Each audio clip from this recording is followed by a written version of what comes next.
नमस्कार, आप देख रहे हैं द रेड माइक। मैं हूं मिलन शर्मा।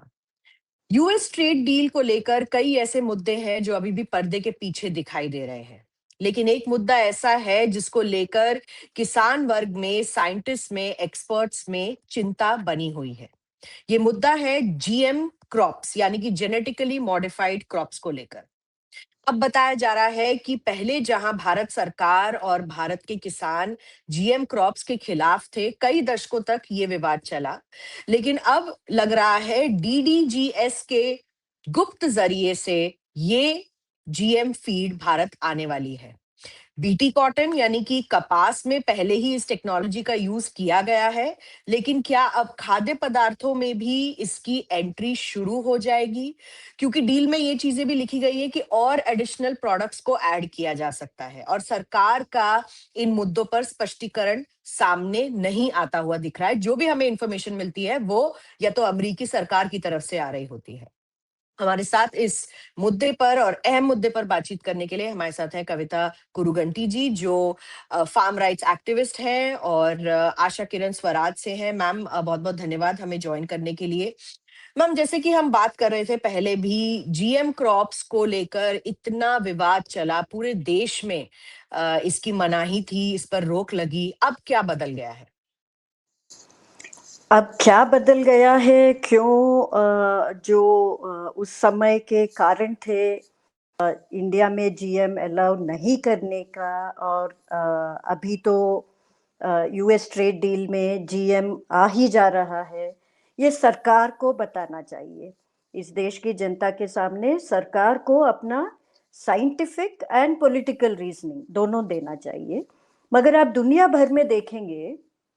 अच्छा, इसके पहले मिलन जी, एक बड़ी इम्पोर्टेंट बात आपने शुरुआत में कही थी कि जीएम एक अहम मुद्दा है, मगर उसके साथ साथ एक बड़ा मुद्दा ये है कि हम्म। अमेरिका जैसे देश में जो बहुत सब्सिडीज दिए जाते हैं उनके किसानों को, उनके सामने हमारे किसानों को तुम भी लड़ो उनके साथ कहना, जब यहाँ के किसानों को नेगेटिव सब्सिडीज मिलते हैं, उन्हीं के हम्म। ऊपर ज्यादा बोझ डाला जाता है भारत के समाज का खाद्य सुरक्षा की जिम्मेदारी उठाने का। जी। बहुत एक बड़ी एक समस्या है ही। जीएम के बारे में जो आप पूछ रहे थे, दुनिया भर में अगर आप देखेंगे, आज के दिन भी सिर्फ कुछ 30 ऐसे देश हैं जिन्होंने कुछ हद तक जीएम को अलाउ किया है। जी। सबसे ज्यादा देश, majority of global Nations GM को अलाउ ही नहीं करते हैं अपने देश में उगाने के लिए। और जिन कंट्रीज ने अलाउ किया है उसमें अगर आप देखेंगे, अमेरिका का ही सबसे ज्यादा एरिया है जीएम उगाने का। In the global GM cultivation area 55% से ज्यादा एरिया अमेरिका में है। अब अमेरिकन हम्म। आर्थिक व्यवस्था कैसा चलता है, उनका एग्रीकल्चरल आर्थिक व्यवस्था ग्लोबल मार्केट्स के ऊपर निर्भर है।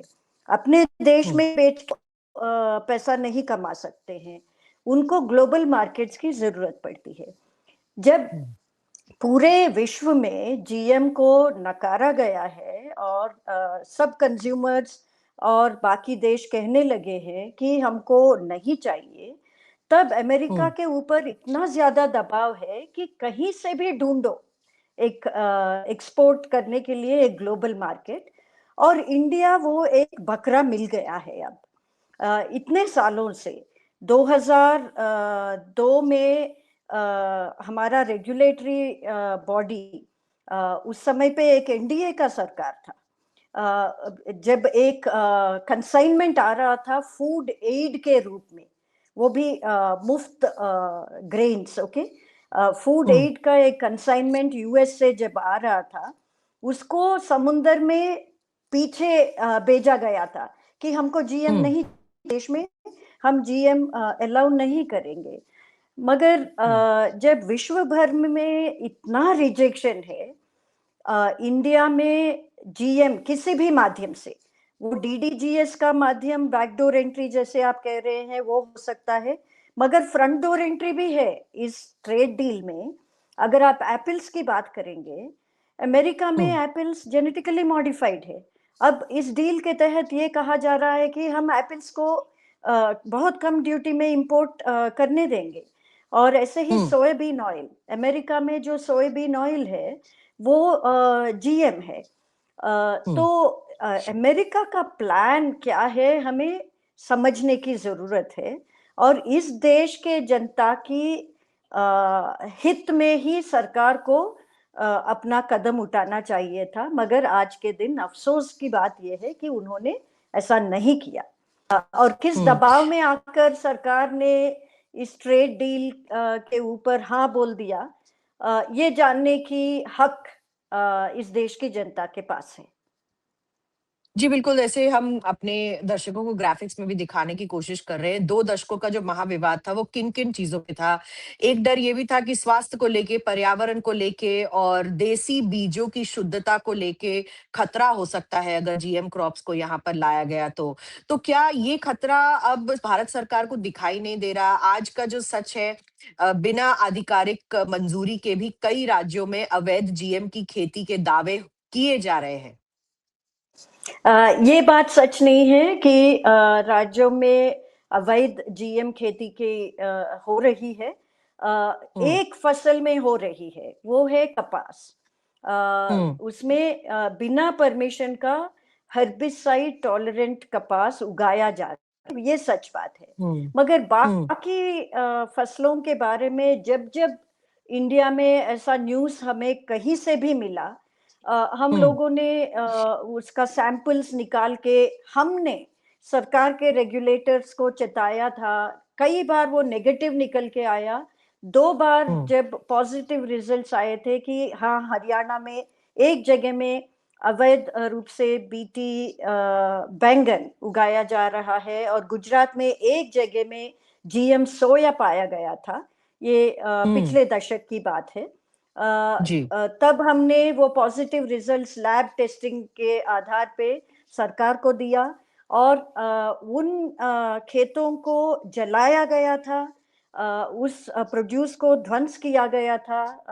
पुलिस हुँ। आया था, ये सब हुआ है। तो हुँ। बड़े पैमाने पे इंडिया में इलीगल कल्टीवेशन हो रहा है, ये नहीं है। मगर जो आपने कहा कि पर्यावरण के ऊपर जो नकारात्मक असर होते हैं और स्वास्थ्य के ऊपर होते हैं, आज के 20 साल के पहले से अगर तुलना करेंगे, इतना ज़्यादा साइंटिफिक एविडेंस हमारे सामने है। ये सिर्फ़ हुँ। लैबोरेटरीज़ में जो एक्सपेरिमेंटल स्टडीज़ होते हैं, सिर्फ़ वो नहीं, मगर अमेरिका जैसे देश में जहाँ पे ऑलरेडी अलाउ किया गया है कल्टीवेशन, वहाँ का रियलिटी पर्यावरण के ऊपर भी और अमेरिकन पॉपुलेशन का ह्यूमन हेल्थ इफेक्ट्स के ऊपर भी हमारे पास हुँ। पब्लिश्ड साइंटिफिक एविडेंस है। तो हुँ। सरकार इसको ऐसे ठोस साइंटिफिक एविडेंस को ओवरलुक करते हुए उसको नकारते हुए कैसे आगे बढ़ रही है, सरकार को एक जवाब देना पड़ेगा। हुँ। Scientific evidence is actually more today than it hmm. was when BT cotton got approved कुछ 20-25 साल पहले। बहुत हुँ। ज्यादा पब्लिश लिटरेचर है।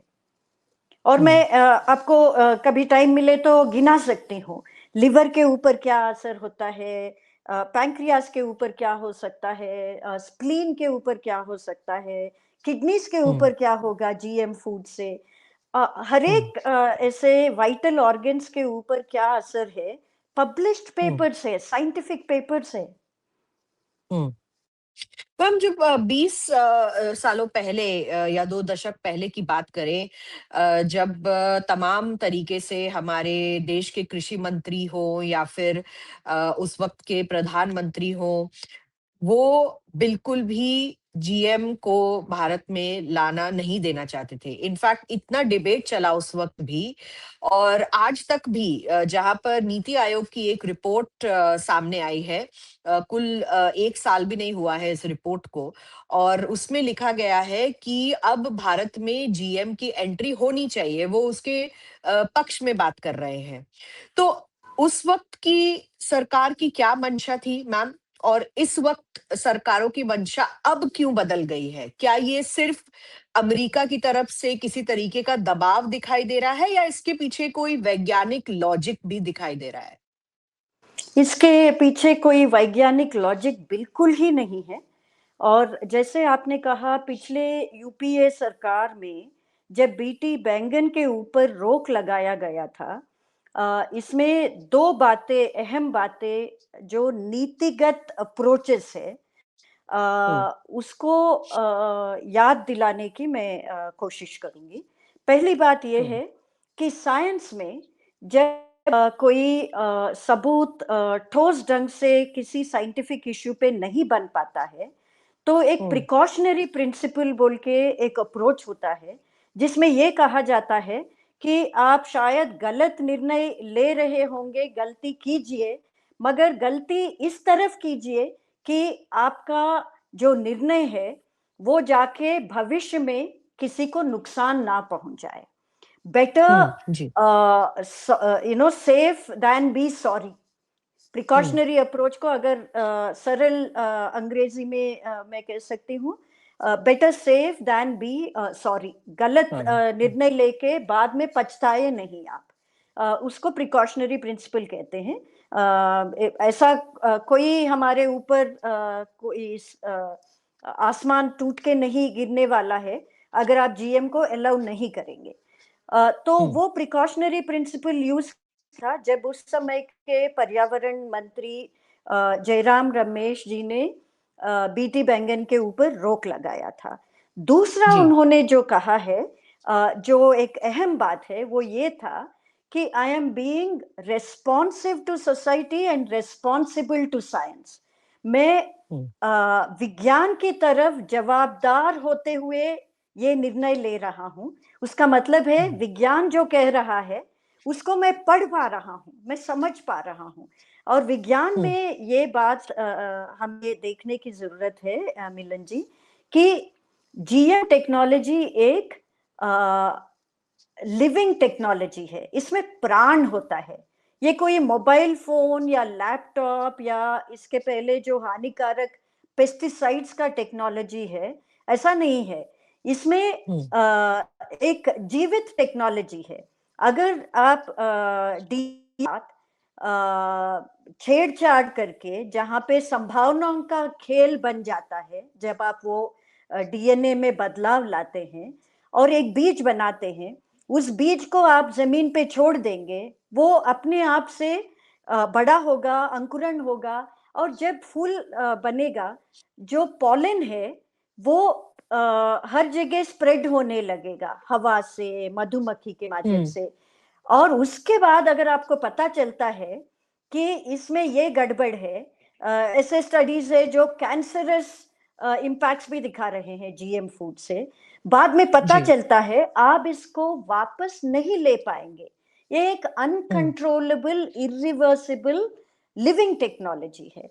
तो जब जयराम रमेश जी ने कहा था कि हम रेस्पॉन्सिबल टू साइंस है एंड रेस्पॉन्सिव टू सोसाइटी, हम समाज के प्रति संवेदनशील है, ये उनको उस समय पे इसलिए कहना पड़ा क्योंकि पूरे राज्य सरकारें, इंक्लूडिंग बीजेपी के कई सारे राज्य सरकारें, सभी लोग हम्म। कहने लगे कि हमको ये बीटी बैंगन नहीं चाहिए, हम जीएम ही नहीं चाहते हैं। कई राज्यों में हम्म। अपने अपने स्तर पे एक पॉलिसी डिसीजन लिया है कि हम जीएम को हमारे राज्य में बैन कर रहे हैं। और इंडिया के हम्म। संविधान के अनुसार उनका हक बनता है, राज्य सरकारों का हक बनता है।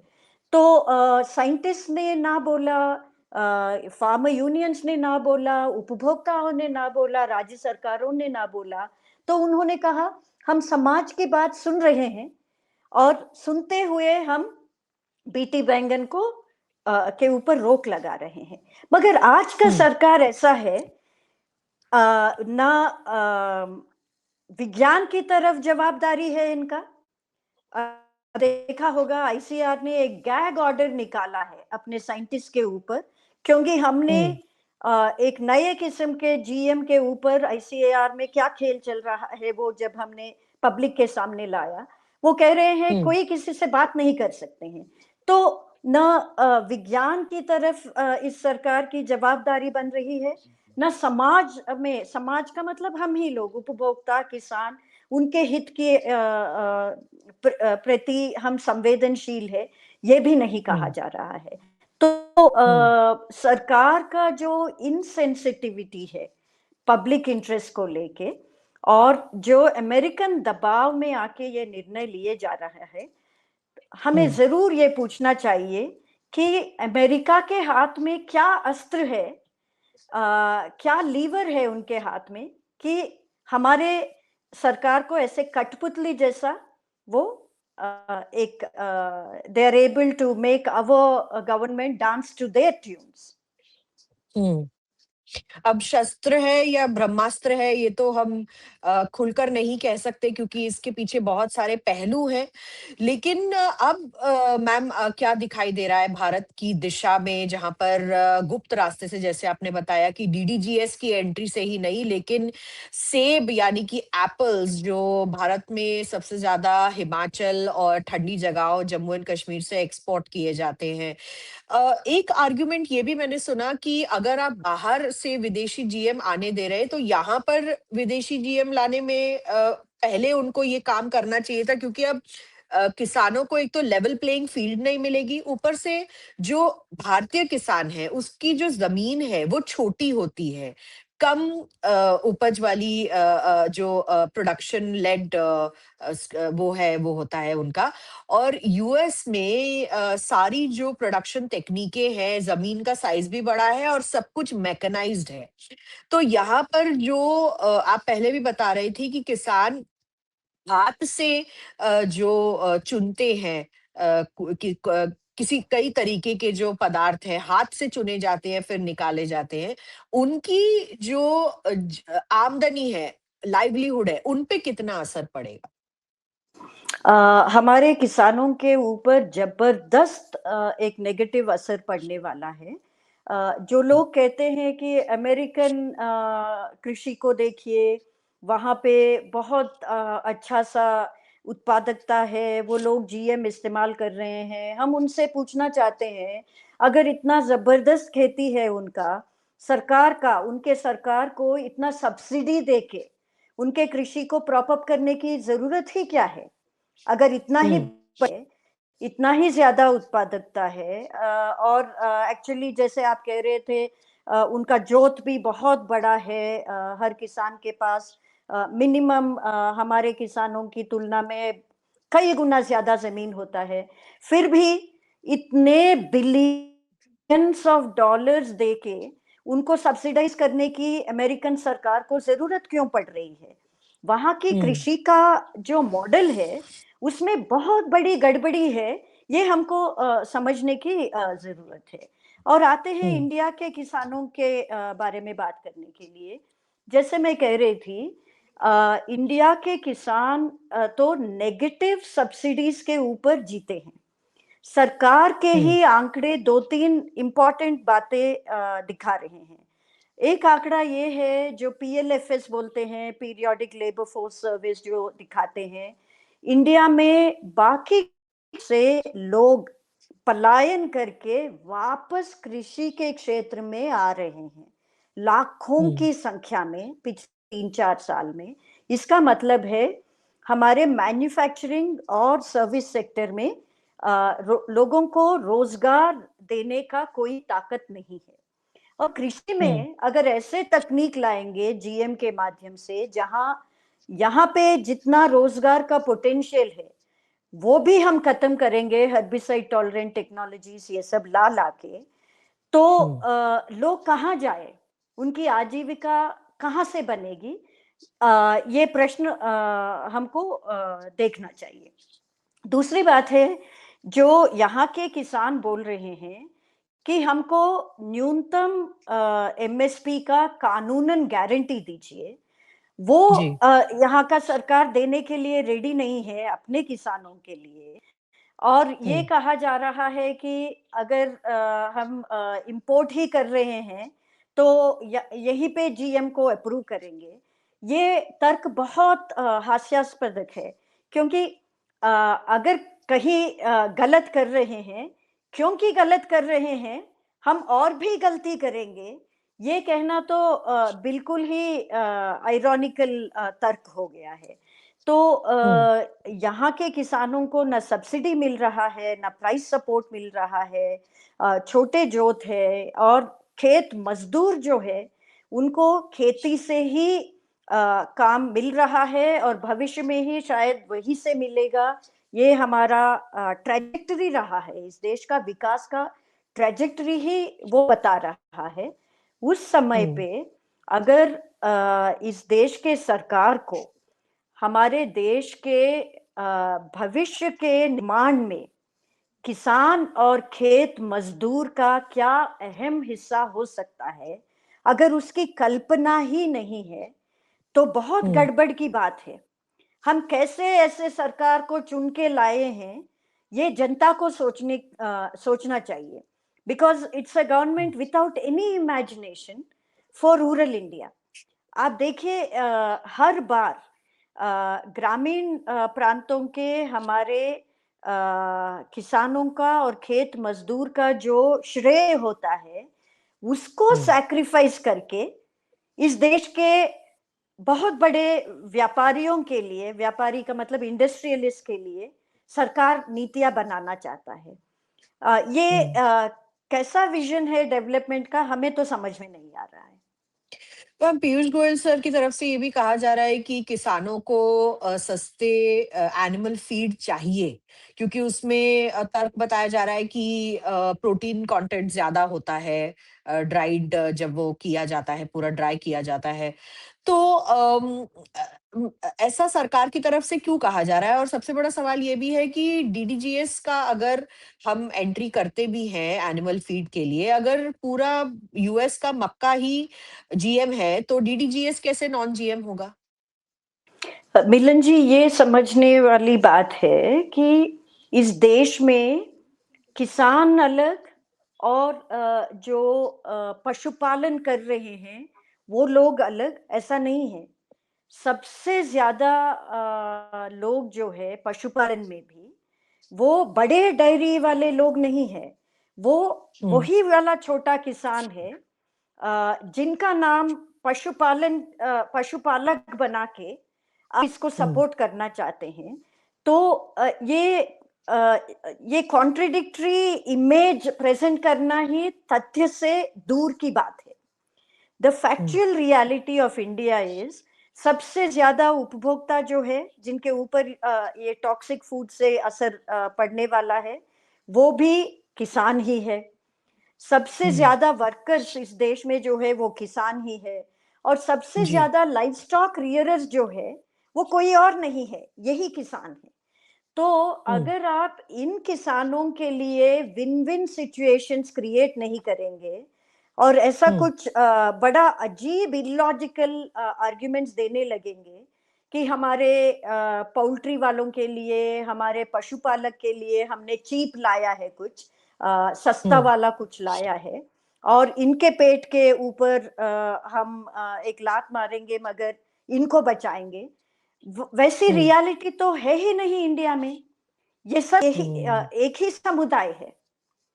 I hope hmm. the viewers are able to understand, it's not a different community. Livestock hmm. rearers are farmers. और आप जब वो सस्ता किसान ही वाला है। चीज किसान ही है, जब सस्ता हुँ। वाला चीज आप इंपोर्ट कर रहे हैं, हाईली हुँ। सब्सिडाइज्ड डंप्ड प्रोड्यूस, उन्हीं हुँ। किसानों के ऊपर असर पड़ता है जो हुँ। पशुपालक भी है। तो जी। ये तर्क हमारे सामने पीयूष गोयल जी ना लाए। तो मैं बस फाइन प्रिंट दोबारा से देख रही थी, जो यूएस भारत डील का जो यूनाइटेड स्टेट्स का जॉइंट स्टेटमेंट है, उसमें कहीं भी ये नहीं लिखा गया है कि जीएम प्रोडक्ट्स या जीएम क्रॉप्स का कोई मेंशन ही नहीं है फिलहाल। और इतना लिखा गया है कि साथ में काम करेंगे, तो भारत ने अपने long standing non trade tariff barriers को भी एड्रेस करने का निर्णय लिया है। इसका मतलब ये है कि India also agrees to address long standing non tariff barriers to the trade in US food and agriculture products. तो ये सारी चीजें नॉन टैरिफ बैरियर्स में आती हैं, और इसे बहुत ही ओपन एंडेड रखा गया है फिलहाल, मैम। तो देखिए, आगे नॉन चलकर टैरिफ जी। बैरियर ही एक क्लू नहीं दे रहा है मुझे, वो तो एक क्लू है ही कि नॉन हम्म। टैरिफ बैरियर्स का मतलब जीएम टेक जैसा जैसे मुद्दे। मगर हम्म। सच्चाई ये है कि अमेरिकन एग्रीकल्चर जीएम फसलों से ही चलता है। तो जब आप जी। एग्रीकल्चर को ही डील में लाते हैं, जीएम हम्म। आ ही जाता है। जैसे मैं कह रही थी, हम्म। आज के दिन पब्लिक डिबेट में जीएम एप्पल्स की चर्चा मैं देख ही नहीं रही हूँ, जबकि हम्म। अमेरिकन एप्पल्स तो जीएम है, they are genetically hmm. Modified. तो मुद्दा हम्म। ये है कि हमको फाइन प्रिंट देखने की जरूरत नहीं है। जब आप हम्म। अमेरिकन एग्रीकल्चरल एक्सपोर्ट्स को इंडिया में बिना टैरिफ का आप अलाउ कर रहे हैं, आप इस देश के किसानों के ऊपर भी और हम्म। इस देश के उपभोक्ता के ऊपर भी आप हानि ला रहे हैं। It's as simple as hmm. That. Hmm. और जैसे कि आपने कहा कि आईसीएआर के साइंटिस्ट को गैग कर दिया गया है, गैग ऑर्डर, मतलब आप किसी से भी बात नहीं कर सकते इन चीजों को लेकर। और क्योंकि आईसीआर सरकार सेवी संस्था है, तो वहां पर के जो साइंटिस्ट है वो लगातार इन तकनीकों को देखते हैं, समझते हैं, ज्यादा जानते हैं, और उनसे बात करने के लिए मना कर दिया गया है मीडिया को या किसी भी और को। तो ये एक बहुत बड़ी विडंबना है, क्योंकि साइंस की बात नहीं हो रही है। और कहीं ना कहीं मैम आपको लग रहा है ये पूरा जो मुद्दा है ये पॉलिटिकल ही बन के निकल आया है, क्योंकि देखा ही जा रहा है कि जीएम क्रॉप्स पे खुलकर बात नहीं हो रही है, और फिर किसान कहेंगे कि हमें जीएम नहीं चाहिए, और फिर आंदोलन होगा, जो कि किसान संस्थाओं ने ऐलान भी किया है कि हम इसके खिलाफ धरना करेंगे। फिर सरकारें बैकफुट पे चली जाएंगी और ये सब चलता रहेगा। तो क्लियर कम्युनिकेशन नहीं है, इसलिए भी इन चीजों को लेकर बहुत ज्यादा जो चेताना चाहिए, बहुत सेंसिटिविटी रखनी चाहिए, जो सरकार ने इस वक्त नहीं दिखाई है। बिल्कुल। और इस सरकार को सबक नहीं मिला, वो 3 काले कानून जब उनको वापस लेना पड़ा, ये हम्म। अजीब-सी बात है। Why is this hmm. Government not learning lessons? उनके हम्म। अनुभव में किसान जब लड़ने के लिए उतरेंगे, अपना जान भी त्याग करके लड़ेंगे वाली बात, सरकार को समझ हम्म। में क्यों नहीं आ रहा है? आखिरकार हम्म। ये वर्ग जो है हमारे समाज का एक बहुत अहम मुद्दा है। इस देश को एक स्वावलंबी रखने में उनको उनका बहुत बड़ा एक योगदान है। ये तो सरकार को संवेदनशीलता से खुद से समझ लेना चाहिए, ना कि हम्म। वेट करना चाहिए कि ये लोग विरोध करें, लड़े, थोड़े लोग अपने आप को अमर बनाए और फिर सरकार को कुछ वापस लेना पड़े। ये रास्ता क्यों चुना जा रहा है बार-बार, ये समझ में नहीं आ रहा है। हुँ। और बिल्कुल जीएम पर 20 साल से ब्रेक के बाद अब भारत कहीं न कहीं जीएम को लेकर जो है दरवाज़े खोल रहा है अमेरिका के लिए। हालाँकि यूरोपीय देश जो हैं वो अभी भी जीएम के खिलाफ ही हैं। वो जीएम पर एक जो प्रिंसिपल है वो बना के रखा है, और उन्होंने अभी भी जीएम को अलाउ नहीं किया है। तो मैम आप ये भी बता रही थी कि ऐसा नहीं है कि सारे ही भारतीय जनता पार्टी के जो लोग हैं वो अंधे होकर जीएम को प्रमोट कर रहे हैं। कुछ इस पार्टी में कुछ ऐसे भी लोग हैं जो पहले से ही जीएम के खिलाफ रहे हैं और किसानों के हित की बात करते आए हैं।